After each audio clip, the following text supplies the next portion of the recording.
Nós estamos vivendo uma época em que se fala muito sobre batalha espiritual e que se coloca uma ênfase em influências malignas na vida até de crentes, uma tal ênfase que em alguns cultos se fala mais disso do que de Deus. E muitos crentes não enfrentam a responsabilidade, a verdade daquilo que eles são, colocando a responsabilidade sobre seus erros no inimigo. O inimigo leva a culpa de tudo. A Bíblia não abre esse espaço para nós. Se vocês forem observar, há muita coisa que se fala sobre o inimigo, mas que não tem nada a ver com aquilo que a Bíblia diz. A Bíblia não tem tanta coisa assim a dizer acerca do inimigo. Diz que temos um inimigo, diz que a nossa luta não é apenas contra carne e sangue, mas contra estas hostes espirituais da maldade nos lugares celestiais. Mas ela não entra em muitos detalhes acerca do inimigo. A Bíblia é um livro que deve ser o livro em que fundamentamos a nossa fé, a palavra de Deus para nós, e é um livro cujo assunto é Deus e não o inimigo. É Deus e o nosso relacionamento com Ele.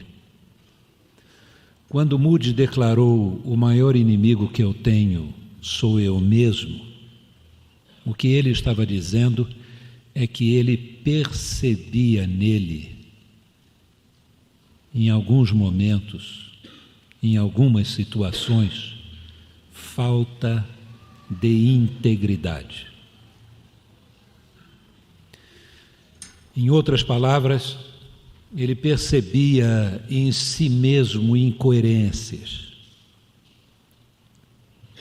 Eu não precisaria fazer uma pesquisa aqui de quantos sentem a mesma coisa. Eu creio que, com exceção de algumas pessoas iludidas acerca de si próprias, o restante levantaria a mão para dizer: eu percebo na minha vida incoerências. Que incoerências são essas? Onde nós podemos perceber falta de integridade em nós? A incoerência, por exemplo, na nossa fé. Nós temos motivos e incentivos para termos uma fé extraordinária. Nós temos a manifestação plena do amor e da graça de Deus, dando o seu Filho para morrer por nós. E temos a palavra de Deus em nossas mãos, temos o Espírito Santo que produziu esta palavra dentro de nós, habitando em nós, para interpretá-la. Não somos como os servos de Deus do Velho Testamento, onde o Espírito de Deus era derramado sobre uma elite de pessoas, mas ele tem sido derramado sobre toda a carne. Mas a despeito de termos incentivos a uma fé tão grande, nós podemos perceber quantas vezes falhamos na fé. Quantas e quantas vezes a nossa fé é tão pequena. Alguns podem até achar que a sua fé é grande, mas Jesus disse assim: se tiverdes fé do tamanho de um grão de mostarda, direis a esta montanha: levanta-te daqui e arroja-te ao mar, e isto será feito. Com uma fé do tamanho de um grão de mostarda, você pode realizar coisas absolutamente extraordinárias, se você confiar em Deus, estiver em sintonia com Deus e for esse agente transformador de Deus neste mundo. Nós podemos perceber falta de coerência em nós, e enquanto eu estiver falando de falta de coerência, irmão Teixeirinha, não dê glória a Deus não. Quando chegar na segunda parte, aí vamos ver se todos nós acompanhamos o irmão Teixeirinha dando glória a Deus. Por enquanto só estou falando das nossas mazelas, né? E nós podemos verificar essa falta de coerência em tantos outros assuntos e questões. Nós poderíamos entrar na questão da verdade. Nós, às vezes, não mentimos descaradamente, inventando uma história ou criando fatos, mas às vezes mentimos deixando que as pessoas pensem que nós somos alguém que nós não somos. Nós usamos maquiagem não apenas para o rosto, mas também para as nossas personalidades, para o nosso ser. Nós queremos parecer melhor do que somos. E eu poderia enunciar aqui uma série de outros aspectos e situações em que nos falta integridade. Integridade, ser íntegro, é ser pleno, é estar todo voltado numa direção.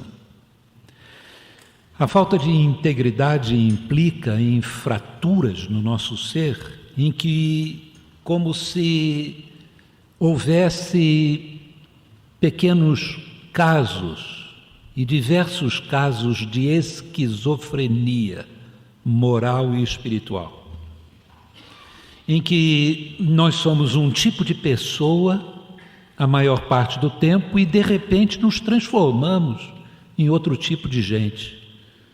Não há aquela pessoa indivisa, íntegra.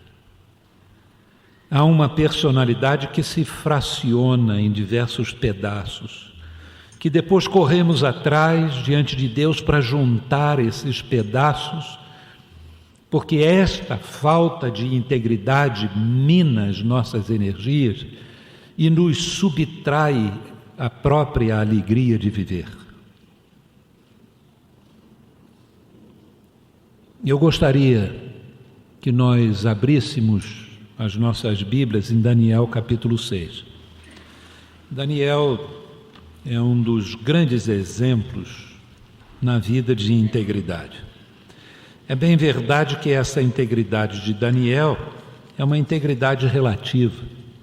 Integridade plena só ocorreu na vida de Jesus Cristo. Mas Daniel cultivou uma personalidade que a marca dessa personalidade era exatamente sua integridade. Primeiro capítulo do livro, e nós vamos ler só no capítulo 6, mas já no primeiro capítulo do livro,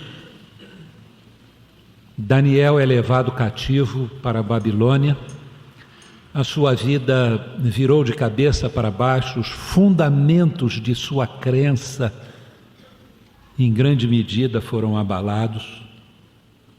Tudo que o povo de Israel cria acerca de Deus estava vinculado ao culto e ao templo. O templo era a casa de Deus. E exatamente o templo, a casa de Deus, veio a ser destruído pelos babilônios.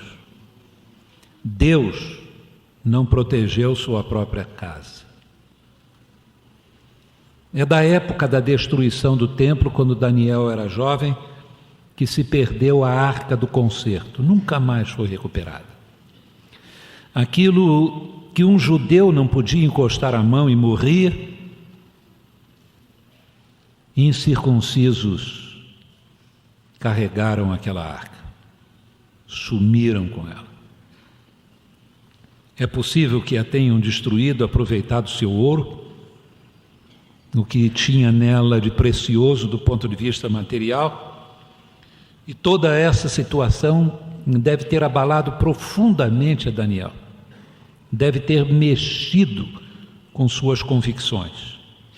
Mas ainda assim, Daniel vai para a Babilônia, para um emprego público, é selecionado e levado para servir no palácio, para não viver dependendo de favores ou como um escravo, mas para ser uma pessoa que iria exercer a autoridade. E Daniel e seus amigos resolveram não se contaminarem com a comida que o rei comia. Levantar a voz para dizer que a comida do rei era uma comida contaminada, cerimonialmente impura, que Deus não era favorável a que se comesse aquilo, a que se bebesse aquilo. Isso era de uma ousadia que beirava a insensatez. Era praticamente assinar a sentença de morte. Era dizer: eu estou errado, eu estou certo e o rei está errado em comer esse negócio. Mas ainda assim Daniel foi íntegro, foi inteiro. Não teve aquele negócio de ter uma crença numa direção e uma prática em outra. Esse divórcio, esta divisão entre o ser que pensa, que crê e o ser que age, entre a convicção e a conveniência, e ser dirigido pela conveniência.